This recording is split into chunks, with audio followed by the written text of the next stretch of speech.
So guys, just before I bring this video, if you can, please smash the like button. Let's try and get to 1,000 likes within 24 hours. I'd appreciate it. Thank you. And guys, in this next news story, the head of a multi-million-pound drugs gang who tried to evade police by driving a fake Uber around London has been jailed for 15 years. Mohammed Abdul Baki, who's 45, ran the largest crack empire seen across the square mile. Baki controlled the GreenEyes supply line, named after his nickname because of his piercing emerald-coloured iris. Street dealers, some just young children, lived in constant fear of violence if they did not work for this guy. They used to get battered and all sorts. Nazim Ahmed is 22. His lieutenant held the reins of the RICO organised crime network, the Inner London Crown Court heard today. CCTV images showed Bakier weaving through the capital streets in a white Toyota Prius, one of many vehicles deployed in an attempt to masquerade as an Uber private hire app driver. More than £45,000 worth of Class A, a sawn-off shotgun and a silencer were found in a locked-up digital safe during a police raid at an East London trap house on August 6, 2023. Officers carried out another warrant in Dagenham, where Baki was arrested in possession of 2 mobile phones. But Detective Constable Jarrod Fortune led the 2-year investigation for the City of London Police's Serious Organised Crime Team said, by naming the drug line GreenEyes, it is not just narcissism. For Bakier, it's good marketing because the customer base is in no doubt which gangster is running the line in terms of quantity and quality available. He said Baki was the head of a violent and exploitative gang which used young children and vulnerable people to deal most of the destructive of substances. He added one of the reasons this organised crime group was so successful was that Baki fronted as an Uber driver. He was really disciplined in his approach in terms of switching cars every 3 to 4 weeks, and he would put Uber stickers on the front. He said, we confirmed with Uber he was never ever employed by them and he didn't even do one single trip for them. He said Baki knew the car wouldn't attract the attention of any police. It was a blender, and even if he was pulled over, he could say the drugs belonged to the customer in the back. So Baki, who was on licence having been jailed in 2019 for similar offences, is believed to have laundered proceeds into a mansion he was building in Bangladesh and several London properties. The other guy, Ahmed, bought designer clothes and luxury cars to look bougie to people. But even though he affectionately called Baki uncle, in vile voice note messages, the gang ringleader mocked Ahmed's mixed heritage. Ironically, Baki was so demeaning to his staff that actually caused his downfall, the officer said. He said, being a nasty man, it encouraged a mutinous attitude among them because it became an obligation to work for him. Everybody was shit scared of this guy. So Bakier from Bermondsey was sentenced, having been convicted of conspiracy to supply drugs and possession of a prohibited firearm without a license. For his role in the conspiracy, Ahmed received 5 years and 1 month. You got lower level dealers Mohammed Ismail Ahmed, he got 6 years and 6 months. Gulger Ahmed got 2 years and 11 months, and Nazimul Islam got 4 years. Moilan Mia is going to be sentenced in February, as well as Imran Ahmed.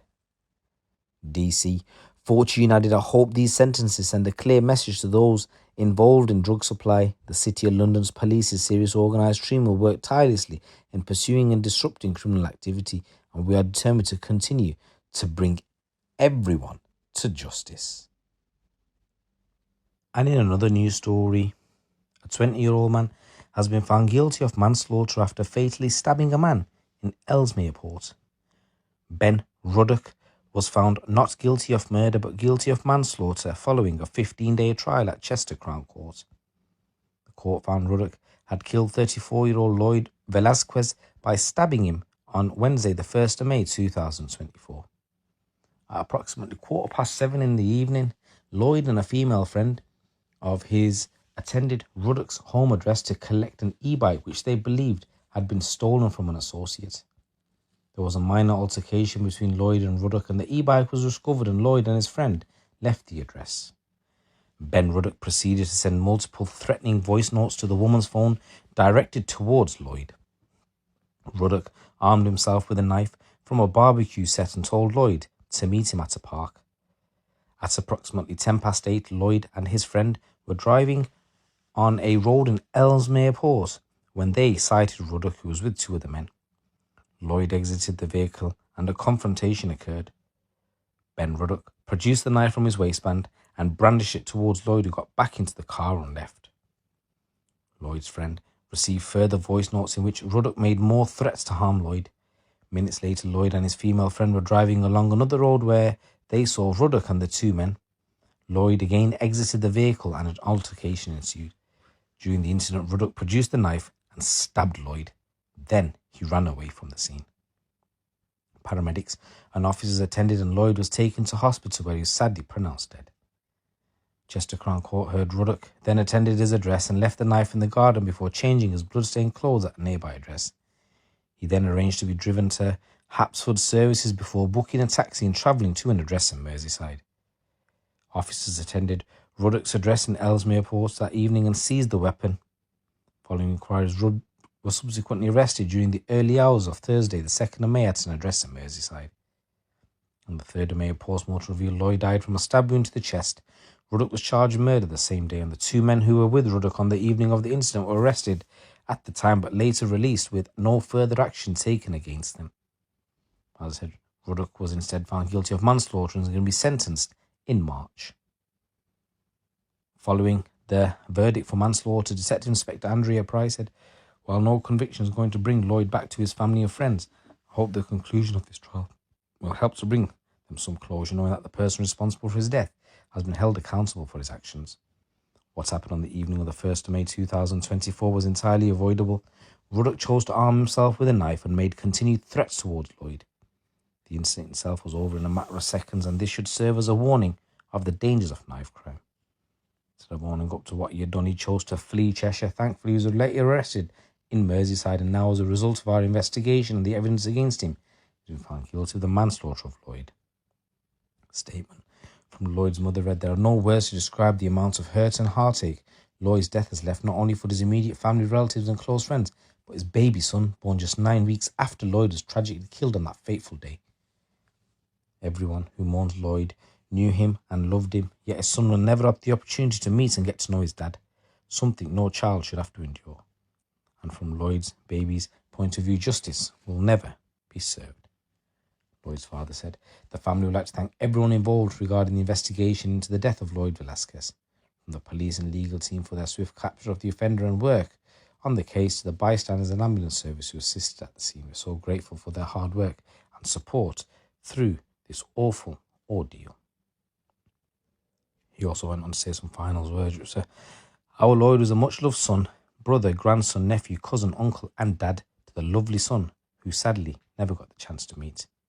The loss of Lloyd has left a massive hole in all of our lives, and we can now only cherish our beautiful memories of him." So guys, I just want to say rest in peace, Lloyd, and my condolences go out to your family.